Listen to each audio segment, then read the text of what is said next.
संतप्त मानस शांत हूँ जिनके गुणों के गान में।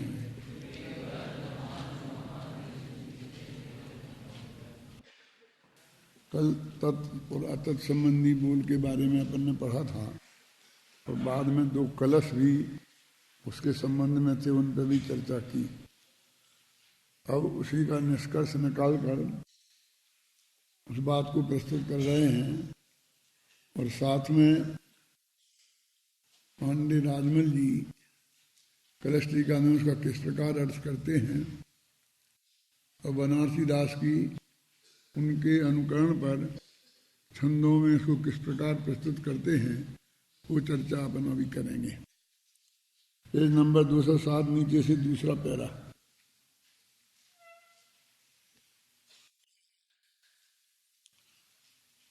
उक्त संपूर्ण कथन का सार यह है कि मात्र परगेयों को जानने के कारण आत्मा को ज्ञान स्वरूप मानने वालों के ज्ञान को तो गे ही पी गए हैं, क्योंकि उन्होंने पर को जानने रूप ही अपना अस्तित्व स्वीकार किया।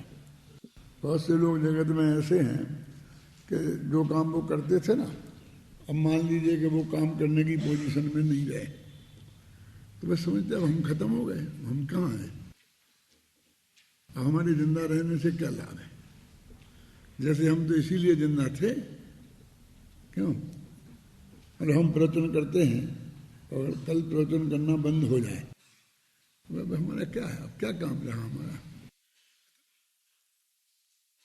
तो हम बस प्रवचन ही इतना ही, हमारा अस्तित्व मात्र प्रवचन मात्र तक था। कोई भी काम जो करता है वो ऐसा ही फीलिंग करता है। राजनीति में नहीं रहता तो हमारा क्या काम है, बिल्कुल ऐसे ही मानता है ना। तो वो कहते हैं कि हम परगेयों को जानते थे और उतना ही अपना अस्तित्व मानते हैं। किसी तरीके से परगेयों को नहीं जानने की बात बने तो उन्हें ऐसा लगता है कि हमारा अस्तित्व ही खत्म हो गया। देखो, मात्र परगेयों को जानने के कारण आत्मा के ज्ञान स्वरूप मानने वाले, हमारा ज्ञान अब क्या रहा, ज्ञान क्या रहा, ज्ञान को गे, उसके ज्ञान को तो सारे गेय पी गए हैं। मतलब वहीं तक सार्थक था उसका जीवन, क्योंकि उन्होंने पर को जानने रूप ही अपना अस्तित्व स्वीकार किया था, इतना ही अपना अस्तित्व माना था। जो गाने वाले होते हैं ना तो बीमा कराते हैं करोड़ों रुपए का अपने गले का, खुद का नहीं गले का, कि यदि उनका गला खराब हो जाए और गाना बंद हो जाए तो करोड़ों रुपया उन्हें मिलना चाहिए। क्यों, अब खत्म हो गए, हम क्या है ना। यद्यपि आत्मा का स्वभाव पर को भी जानने का है, तथापि उसका अस्तित्व परगेयों के कारण नहीं है। जानना अलग बात है और उनकी वजह से अपने अस्तित्व को स्वीकार करना अलग बात है। वह तो अपने ज्ञायक स्वभाव से ही तत्स्वरूप है। मैं परगेयों को जानता हूँ इसलिए मैं ज्ञायक हूँ, ऐसा नहीं है। मेरा ज्ञायक तो मेरा स्वभाव ही है, समझे ना। ज्ञायक मेरा स्वभाव है। आप सोचो, मान लो मैं प्रवचन करता हूँ, लिखता हूँ और दोनों ही बातें बंद हो जाएं तो मेरा ज्ञान खत्म हो जाएगा। वाणी से व्यक्त नहीं हो रहा और लिखने में लिखा नहीं जा रहा, लेकिन ज्ञान तो है ना, वो कहाँ चला गया, तो क्या काम का। तो इस जो ये पर से संबंधित काम था, यही काम था। तू पूरा आत्मा है, आत्मा का कल्याण है, आत्मा का स्वरूप है, और वो ज्ञान जिसके लिए था वो तो भी पूरा का पूरा विद्यमान है। ऐसे हर एक आदमी को सोचना चाहिए ना कि मैं उस कार्य मात्र नहीं हूँ, मैं मात्र उतना नहीं हूँ। जब ये कहते हैं तो उसको भी इनकार कर जाएगा, मैं वो नहीं हूँ। अरे वो भी तेरा है, तू पर को भी जानता है, और ये जानना तेरा, पर को जानना तेरा स्वभाव है। इसमें पर का कुछ भी लेन देन नहीं है, क्योंकि हमारे ज्ञान में ऐसी सामर्थ्य है कि जिस पर का अस्तित्व है उस पर को भी जानता है, जिसका अस्तित्व नहीं उसको भी जानता है। जिसने पूज्य गुरुदेव श्री को देखा है, और आज 30 साल पहले उनका वियोग हो गया है, तो आज भी वे आंख बंद करके उन्हें देख सकते हैं। आज भी देख सकते हैं कि नहीं देख सकते? तो हमारा ज्ञान गे के अधीन कहाँ रहा?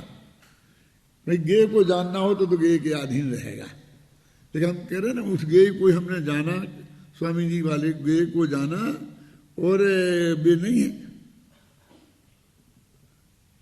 जब हम जान गए ना तो हमारे ज्ञान के लिए उस पर गे का अस्तित्व कोई जरूरी नहीं है। वो ज्ञान अपनी ज्ञान की योग्यता से ही पैदा होता है। यद्यपि आत्मा का स्वभाव पर को जानने का है, तथापि उसका अस्तित्व परगेयों के कारण नहीं है। वह तो अपने ज्ञायक स्वभाव से ही तत्स्वरूप है। अपने आत्मा के साथ साथ परगेयों का जानना भी आत्मा का स्वभाव ही है। उसमें परगेयों का कुछ भी नहीं है। परगेयों का ज्ञान भी परगेयों के कारण नहीं होता, अपनी पर्यायगत योग्यता के कारण ही होता है। ये इसका अर्थ मैं समझा रहा था अभी आपको। पर पदार्थ तो उसमें मात्र गे रूप निमित्त हैं, वो मात्र निमित्त हैं, और वे भी गे रूप निमित्त हैं। गे रूप निमित्त का अर्थ समझते हो? हमारे ज्ञान जानने में आ रहे हैं, तो जो जानने में आ रहा है उसको निमित्त बोलते हैं। ज्ञान का निमित्त हुए ना वो, वे गे रूप निमित्त हैं। अभी गे रूप निमित्त कहने का क्या मतलब है? क्योंकि हमारे जो ज्ञानावरणी कर्म का क्षयोपशम है ना, तो अंतरंग निमित्त तो वो है, हमारी वो पर्यायगत योग्यता है, उपादान कारण वो है। वो तो सिर्फ वस्तु एक बाह्य निमित्त है। उन्होंने जो 5 कारण गिनाए हैं अपने शास्त्रों में, उनमें सबसे ज्यादा हल्का ऐसा वो निमित्त है जो बिल्कुल निष्क्रिय है। अधिक पर पदार्थों को जाना तो मैं बड़ा हो गया, और पर पदार्थ थोड़े कम जानने में आए तो मैं छोटा हो गया। ऐसा मानने वालों ने अपना अस्तित्व पर से माना, क्योंकि वे बिल्कुल पर पदार्थ को नहीं जानते तो वे अपने को बिल्कुल जीरो मान लेते। तो कम जाना तो छोटा आदमी, तो ज्यादा जाना तो बड़ा आदमी, और ज्यादा जाना तो और बड़ा आदमी। तो उसने पर पदार्थों के ज्ञान से अपना छोटा बड़ापन माना। तो पर पदार्थों का ज्ञान जब बिल्कुल नहीं होगा तो वो अपना अस्तित्व ही उसका खत्म हो गया, है ना। वे अज्ञानी हैं, क्योंकि आत्मा का अस्तित्व स्वयं के कारण से है, पर के कारण से नहीं। आत्मा का बड़कपन तो स्वयं को जानने में है, पर को जानने में नहीं।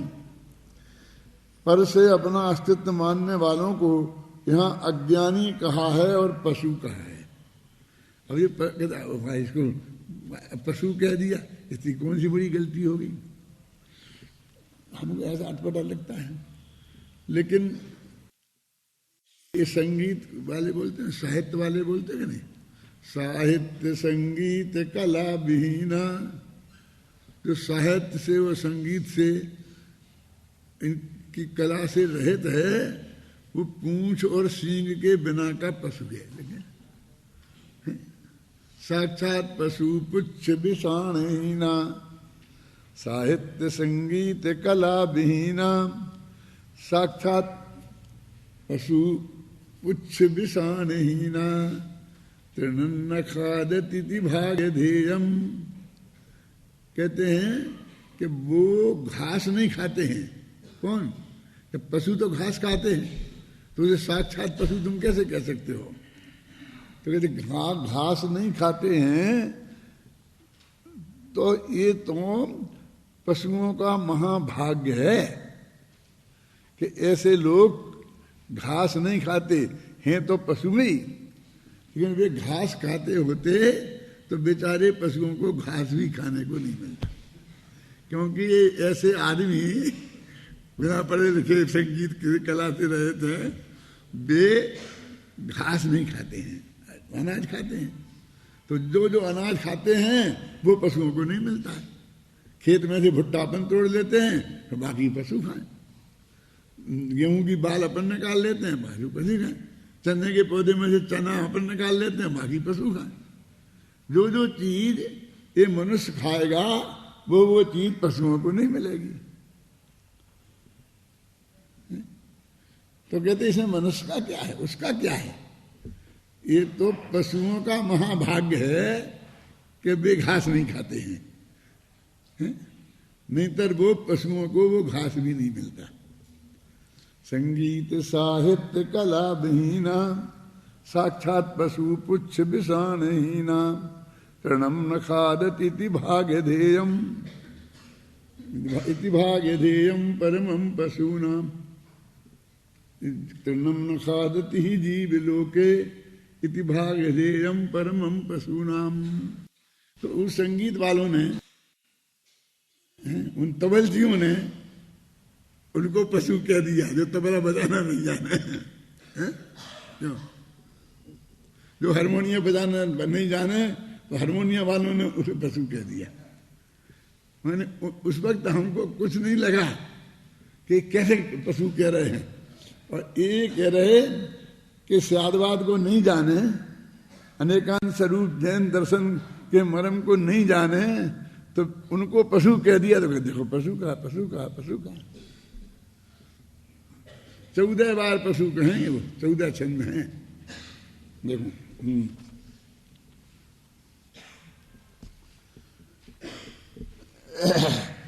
पर से अपना अस्तित्व मानने वालों को यहाँ अज्ञानी कहा है, पशु कहा है। पर को जानने के कारण स्वयं को पररूप या विश्वरूप मानने वाले अपने स्वतंत्र अस्तित्व से इनकार करने वाले हैं। पर को जानने के कारण मेरा अस्तित्व है, तो मतलब पर को जानने पर, उन पर से जुदा मेरा कोई अस्तित्व ही नहीं है, ऐसा अर्थ हो गया ना। और पर समस्त विश्व को जानने के कारण समस्त विश्व को निज रूप मानने वालों ने पर के स्वतंत्र अस्तित्व से इनकार कर दिया है। अतः वे भी अज्ञानी हैं, उनको भी यहाँ पशु कहा है।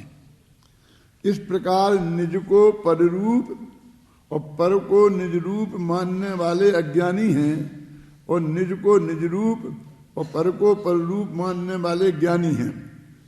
ये मानने वालों की बात है, जानने वालों की नहीं। जानना तो पर को भी, लेकिन निज रूप नहीं मानना, है ना। स्व और पर दोनों में एक ज्ञाता के संबंध को छोड़कर कोई संबंध नहीं है। एक ज्ञाता के संबंध को छोड़कर सभी पदार्थ पूर्णता स्वतंत्र सत्ता सहित पदार्थ हैं। ज्ञाता के संबंध भी निज निज स्वभाव के कारण सहज ही बन रहा है। ये भी कोई जबरदस्ती किसी पर लादा नहीं गया है कि तुम्हें ये जानना पड़ेगा और तुम्हें इसके जानने में आना पड़ेगा। जैसे डॉक्टरों को सीखने के लिए कुछ मुर्दे चाहिए, है ना, तो लोग अपील करते हैं कि तुम देह दान कर दो, जब हम मर जाएंगे तो शरीर दे देना। अब कितनी मालूम अभी आया था कि पिछले 10-20 साल में 150 बॉडी भी नहीं मिली। इस तरह से उनका काम चलता है। रिसर्चें तो इतनी हो रही हैं, अरे न मालूम कितने सैकड़ों जिंदा आदमियों को मार डालते हैं, उन पे अपने प्रयोग करते रहते हैं। ये बताते थोड़ी है किसी को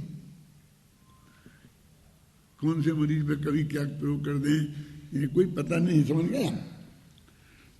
ज्ञाता के संबंध भी निज निज स्वभाव के कारण सहज ही बन रहा है, क्योंकि आत्मा स्वभाव से ही स्वपर प्रकाशक है और समस्त पदार्थ स्वभाव से ही प्रमेयत्व स्वभाव से संपन्न है। किसी ना किसी को ज्ञान का ज्ञेय बनना समस्त पदार्थों की का सहज स्वभाव है। सबको जानना आत्मा की स्वतंत्र स्वरूप संपदा है और ज्ञान का ज्ञेय बनना समस्त पदार्थों की सहज स्वरूप संपदा है। इनमें परस्पर कोई पराधीनता नहीं है। इनमें परस्पर पराधीनता स्वीकार करना ही अज्ञान है और सबकी स्वतंत्र सत्ता स्वीकार करना ही ज्ञान है। इस प्रकार यह सहज ही सिद्ध है कि आत्मा स्व की अपेक्षा तत्स्वरूप है। इस स्व की अपेक्षा तत्स्वरूप का अर्थ ये है और पर की अपेक्षा अतत्स्वरूप है। इन दोनों का अर्थ ये है। मतलब ये है कि ज्ञेयों के कारण मुझे ज्ञान होता है, ज्ञेयों का, मेरा नहीं। तो ज्ञेयों का ज्ञान भी मुझे उन ज्ञेयों की वजह से हुआ, ये मानना भी अज्ञान है। इतना ही नहीं कह रहे कि हमको और ज्ञान को छोड़ दो, लेकिन इतना तो मानो कि समय सार का ज्ञान हमें समय सार के कारण हुआ है। कहते नहीं, वो तो कृतज्ञ हो जाएंगे ना कि गुरु जी के कारण हुआ। तो तुम गुरु जी को कृतज्ञता ज्ञापित करते रहना, इस शास्त्र को भी ज्ञापित करते रहना, हमें कोई ऑब्जेक्शन नहीं है। लोग कहते ना हम तो देवशास्त्र गुरु सबके पैर पड़ते हैं, पढ़ते हो ना, क्यों? सर्वज्ञ सबके पैर पड़ते हो ना? कभी देखे सबके पैर हैं? शास्त्र के पैर देखे?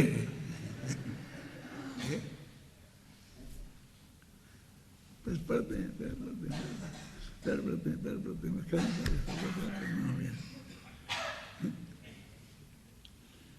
वो ये कह रहे हैं कि और सबका ज्ञान, यानी तो उसमें इस पर्टिकुलर गे का कोई योगदान है ही नहीं। जो समय सार में, गोमर सार में लिखा है, उसके ज्ञान में तो समय सार निमित्त भी नहीं है ना। लेकिन जो समय सार का ज्ञान हुआ है वो भी समय सार के कारण नहीं है। ये कह रहे, ये कह रहे कि हम समूहशरण में गए थे और सर्वज्ञ भगवान की वाणी सुनी और उससे ही हमको आत्मज्ञान हुआ, हमें समझ में आया आत्मा। फिर हमने जो करण लब्धि हुई, हमें समय दर्शन हो गया। तो कहते हैं कि वो तुझे आत्मा का ज्ञान भी भगवान की दिव्य ध्वनि के कारण हुआ, ऐसा मानेगा तो ये अज्ञानी पशु ऐसा है। लिखा होगा तो सब निकाल के बताएंगे पंडित लोग शास्त्र में, व्यवहार वचन है, विनय की भाषा में ऐसा बोला जाता है। बस एक खाते में सब खाते हैं। परम सत्य भी यही है, ऐसा नहीं कि जो उपचारिक लाने ऐसा कहा जा रहा है। तो बात यही है, वो यही बता रहे हैं कि तूने ज्ञान को पराधीन माना, वो ज्ञेय के अधीन ज्ञान को तूने माना। उक्त दोनों कलशों में, यही ठीक है, मैं सही जगह पढ़ रहा हूं, इस तरफ है ना? हाँ सही है ना। उक्त दोनों कलशों में क्रमशः यह कहा गया है कि स्व को पररूप जानने वाले और पर को स्वरूप मानने वाले अज्ञानी हैं, और स्व को स्वरूप और पर को पररूप मानने वाले शायदवादी ज्ञानी हैं। उक्त 14 कलशों पर टीका लिखना प्रारंभ करने के पूर्व पांडे राजमल जी इस प्रकरण को समझने में सुविधा रहे, इस प्रयोजन से कुछ महत्वपूर्ण स्पष्टीकरण करते हैं। वो कहते अभी कलश शुरू नहीं किए उनने कि भाई तुझे कलशों को समझना हो तो ये मुद्दे की बातें तुम पहले समझो, तो ये कलश तुम्हारी समझ में आएंगे। अब वो सारी चीजें इसमें यहाँ दी हुई हैं। आपको भाषा ऐसी दिखेगी कि जो पांडे राजमल जी की नहीं दिखेगी, क्योंकि मैंने उसे बिल्कुल खड़ी बोली में अनुवाद करके वो पूरा लिखा है। फूलचंद जी, वो अनुवाद फूलचंद जी का है, तो वो तो उतना ही टेढ़ा है और उसमें फूलचंद जी का उतना दोष नहीं है। वो तो सोनगढ़ वालों ने कहा नहीं भाव ना बिगड़ जाए, भाग नहीं बिगड़ जाए, टोन नहीं बिगड़ जाए, तो उन्होंने उनको बहुत उसे बांध करके वो अनुवाद कराया। लेकिन भाव में मैंने रंच मात्र भी अंतर नहीं आए और भाषा बिल्कुल बदल जाए, इस रूप में ये अनुवाद मैंने किया है। यदि पूरी कलश टीका का मैं अनुवाद करता या करूंगा कभी, तो वो ऐसा होगा, ये नमूना। इस भक्त में तो अब संभव नहीं है देखो भावार्थ इस प्रकार है कि जो ज्ञान मात्र जीव का स्वरूप है उसमें भी 4 प्रश्न विचारणीय हैं। ये वे प्रश्न कौन है? एक प्रश्न तो ऐसा कि ज्ञान ज्ञेय के सहारे का है कि अपने सहारे का है। माने ज्ञान ज्ञेयों के आधार पर होता है कि अपने आधार पर होता है। माने ज्ञान को ज्ञेयों को जानने के लिए ज्ञेयों की कितना सहयोग की जरूरत है, उनका कुछ योगदान है कि नहीं है, बस सीधी सच्ची बात है। दूसरा प्रश्न ऐसा कि ज्ञान एक है कि अनेक है।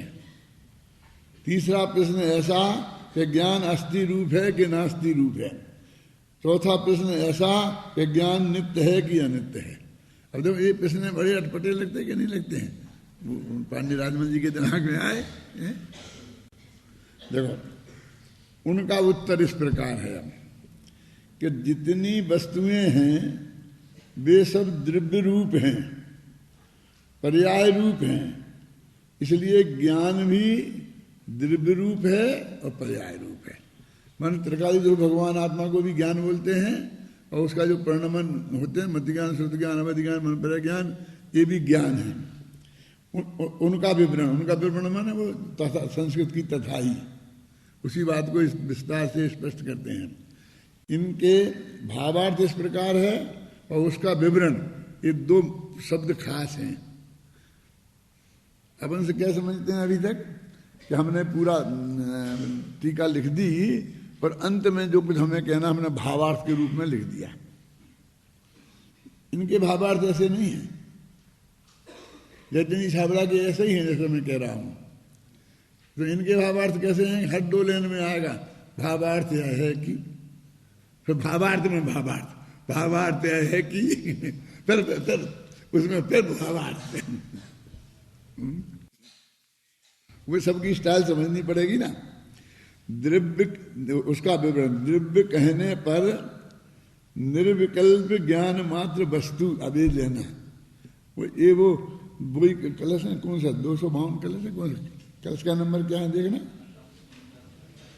ये कलश शुरू होंगे वो कौन से हैं?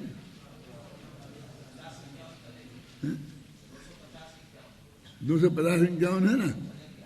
इसके आगे आएंगे ना तो वो उसी प्रकरण को जो पांडे राजमल जी ने दिया है वो द्रव्य कहने पर निर्विकल्प ज्ञान वस्तु रूप लेना और पर्याय रूप कहने पर स्वज्ञेय अथवा परज्ञेय को जानता हुआ ज्ञेय की आकृति प्रतिबिंब रूप परिणमता जो ज्ञान वो लेना है। यानी कहते द्रव्य है कि पर्याय? पहला प्रश्न यही था ना।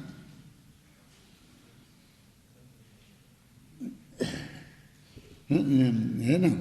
भावार्थ इस प्रकार है, फिर आगे ना कि ज्ञेय को जानने रूप परिणति ज्ञान की पर्याय, इसलिए ज्ञान को पर्याय रूप कहने पर ज्ञान ज्ञेय के सहारे का है और वस्तु मात्र कहने पर अपने सहारे का है। वो जो सहारा का ऊपर पहला प्रश्न था उसका उत्तर है कि पर्याय रूप कहेंगे तो ज्ञेय के सहारे का है और पर्याय रूप नहीं कहेंगे तो उसे द्रव्य रूप कहेंगे तो अपने सहारे का है। एक प्रश्न का समाधान तो इस प्रकार है, माने पहले प्रश्न का समाधान हो गया वो कहते उनके हिसाब से। और दूसरे प्रश्न का समाधान इस प्रकार है कि ज्ञान को पर्याय मात्र कहने से ज्ञान अनेक है और वस्तु मात्र कहने पर एक है। ये उत्तर है। एक अनेक दोनों इस पर घटित कर रहा है। तीसरे प्रश्न का उत्तर इस प्रकार है, ज्ञान को पर्याय रूप कहने पर ज्ञान नास्ति रूप है और ज्ञान को वस्तु रूप विचारने पर ज्ञान अस्थि रूप है। चौथे प्रश्न का उत्तर इस प्रकार है कि ज्ञान को पर्याय मात्र से कहने पर ज्ञान अनित्य है और वस्तु मात्र कहने पर ज्ञान नित्य है। इसमें आप ये भी बहुत समझदारी देखना कि इनकी भाषा ऐसी मैंने बहुत सीधी की, फिर भी कितनी पकड़ में आ रही वो तो जानने लायक है। और अब बनारसी दास ने किस रूप में पकड़ा इसको और किस रूप में प्रस्तुत किया। ऐसा प्रश्न करने पर ऐसा समाधान करना कि स्यादवाद इसका नाम है। वस्तु का स्वरूप ऐसा ही है और इस प्रकार साधने पर वस्तु मात्र सत्य है। जो कोई मिथ्या दृष्टि जीव वस्तु को वस्तु रूप है और वही वस्तु पर्याय रूप है ऐसा नहीं मानते, सर्वथा वस्तु रूप मानते हैं, मैं द्रव्य रूप, अथवा सर्वथा पर्याय मात्र मानते हैं, वे जीव एकांतवादी मिथ्या दृष्टि कहे जाते हैं। कारण कि वस्तु मात्र माने बिना पर्याय मात्र मानने पर पर्याय मात्र भी नहीं सकती। वस्तु मात्र को माने बिना पर्याय मात्र के मानने पर पर्याय मात्र भी नहीं सकती। और वहाँ अनेक प्रकार साधक बाधक हैं तो अवसर पाके कहेंगे, छोड़ दिया। जब उनको मौका लगेगा जब भी कहेंगे, और फिर उन्होंने कहीं कहा कि नहीं कहा कुछ पता नहीं है। टोटल जी तो लिखते हम आगे लिखेंगे और बेचारों का पूरा नहीं हो पाया तो अपन कहते वो रह गया। इनका ये संकेत है कि इसको हम और विस्तार से स्पष्ट कर सकते हैं, लेकिन मौका पाकर करेंगे। अथवा पर्याय रूप माने तो वस्तु मात्र मानने पर वस्तु मात्र भी नहीं सकती, वहां भी अनेक युक्तियां हैं, तो वो भी अवसर पाकर कहेंगे। इसी बीच कोई मिथ्या दृष्टि जीव ज्ञान को पर्याय रूप मानता है, वस्तु रूप नहीं मानता, द्रव्य रूप नहीं मानता। ऐसा मानता हुआ ज्ञान को ज्ञेय के सहारे का मानता है। उसके प्रति समाधान इस प्रकार है कि इस प्रकार तो एकांत रूप से ज्ञान सत्ता नहीं है, इसलिए ज्ञान अपने सहारे का है। अब जो मूल बात कलश में और स्वर पर घटित की गई थी, स्व और पर पे, उसी बात को राजमल जी द्रव्य और पर्याय पर घटित करते हैं। वहाँ स्व पे और पर गे की बात की थी ना, वो ये द्रव्य पर्याय पर घटित करते हैं। अब वो पर को पर्याय को पर मतलब और द्रव्य को स्व, इस पर घटित करते हैं। क्योंकि बात में राजमल जी की ये है कि पर से तो कोई संबंध मानते नहीं, वे नए नहीं मानते हैं, तो सब उनको अंदर ही अंदर घटित करना है ना। देखो उसका असर यहाँ आया शांति जी, क्योंकि वो पर को नहीं मानते, वो कौन से व्यवहार को जो दो द्रव्य के बीच में है, तो उन्होंने स्व अपने द्रव्य को स्व और पर्याय को पर इस रूप में घटित किया। ये सब उक्त कथन को आधार बनाकर कविवर बनारसी दास जी 4 छंद लिखते हैं जो इस प्रकार हैं। और 4 छंदों का अर्थ भी मैंने बहुत सोच कर लिखा है। अभी पहले छंद पढ़ो शांति से, थोड़ा तुम्हें आराम मिले, फिर अपने वो अर्थ पढ़ेंगे। हाँ। स्वामी जीव स्वाधीन की पराधीन, जीव एक है किंतु अनेक मानी लीजिए, जीव है सजीव किंतु नाही है जगत मानी, जीव अविनश्वर की नश्वर करीजिए, सतगुरु कहे जीव है सजीव निजाधीन, एक अविनश्वर तरव दृष्टि दीजिए, जीव पराधीन छिन्न भंगुर अनेक रूप, नाही जहाँ तहाँ पर जय प्रमाण कीजिए, धर्मभित काल भाव चारों वेद वस्तु ही में, अपने चतुष्क वस्तु अस्थि रूप मानिए, पर के चतुष्क वस्तु